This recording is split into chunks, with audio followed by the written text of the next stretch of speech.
श्री राहुल गांधी साहब वायनाड से चुनाव लड़ रहे थे तो देश बहुत आश्चर्यचकित था कि कांग्रेस के झंडों से ज्यादा जमाते इस्लामी के झंडे क्यों दिख रहे हैं। और सबसे मजेदार बात यह है कि पूरे देश में, और देश ही नहीं बल्कि पूरी दुनिया में, जमाते इस्लामी नाम के इस संगठन की गतिविधियां खून खराबे से भरपूर दिखाई पड़ती हैं, आतंक से भरपूर दिखाई पड़ती हैं, मानवता के खिलाफ दिखाई पड़ती हैं। और जब मोदी जी की सरकार आई तो कश्मीर में जो इनकी गतिविधियां थी उसके चलते इन पर प्रतिबंध भी लगाया गया।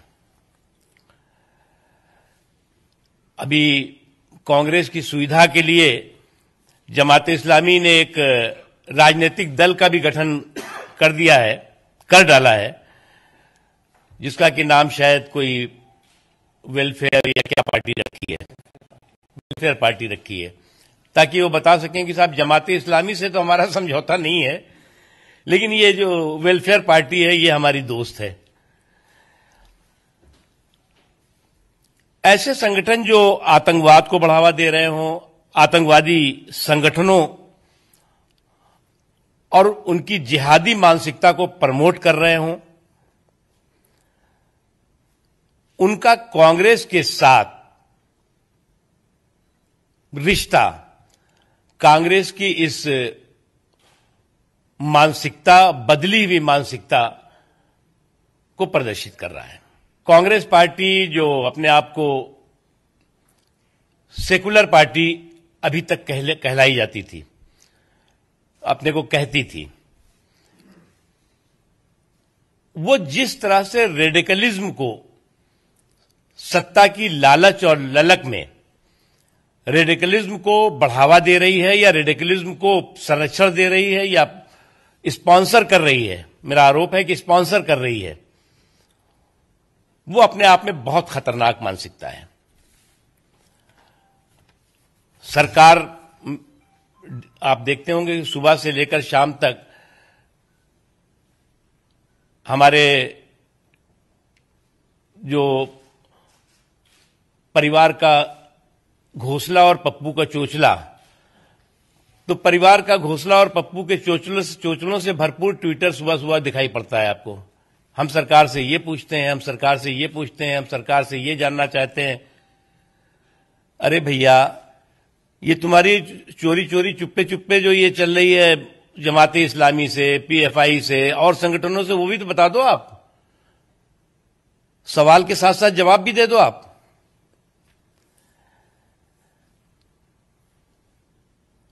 कई जगह पर कांग्रेस पार्टी गठबंधन का हिस्सा है, गठबंधन का नेतृत्व कर रही है, चाहे महाराष्ट्र हो, चाहे बिहार हो या कुछ जगहों पे और। हम राहुल गांधी जी से या कांग्रेस पार्टी से तो नहीं पूछेंगे, क्योंकि वो तो जमाते इस्लामी और पीएफआई की मदद करते दिखाई पड़ेंगे। हम तेजस्वी यादव जी से जरूर पूछना चाहते हैं, क्योंकि बिहार का कई इलाका ऐसा है जो जमाते इस्लामी के प्रभाव वाला है या कुछ और उससे जुड़े हुए संगठनों के प्रभाव वाला है। क्या कांग्रेस पार्टी के साथ तेजस्वी यादव जी की पार्टी का जमाते इस्लामी और पीएफआई के साथ भी समझौता हुआ है? क्योंकि कांग्रेस तो उनके साथ हो गई है, समझौते का हिस्सेदार है, भागीदार है। ये बात तेजस्वी यादव जी को, बिहार की जनता और देश की जनता को स्पष्ट करना होगा। अब जमाते इस्लामी, पीएफआई और कांग्रेस तो एक तरह से एक ही यूनिट बन गए हैं।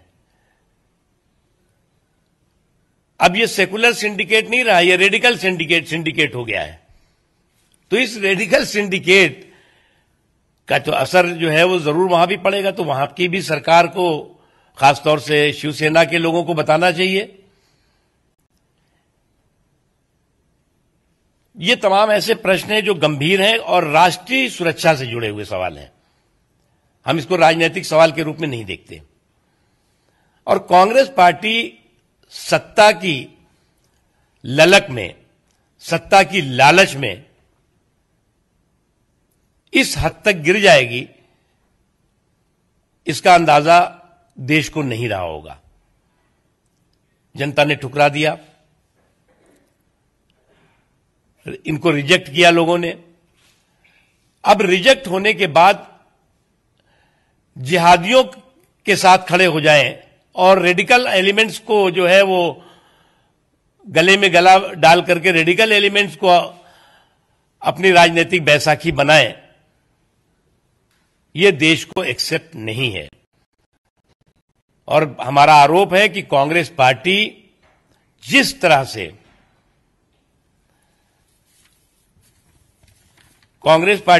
तरह से आज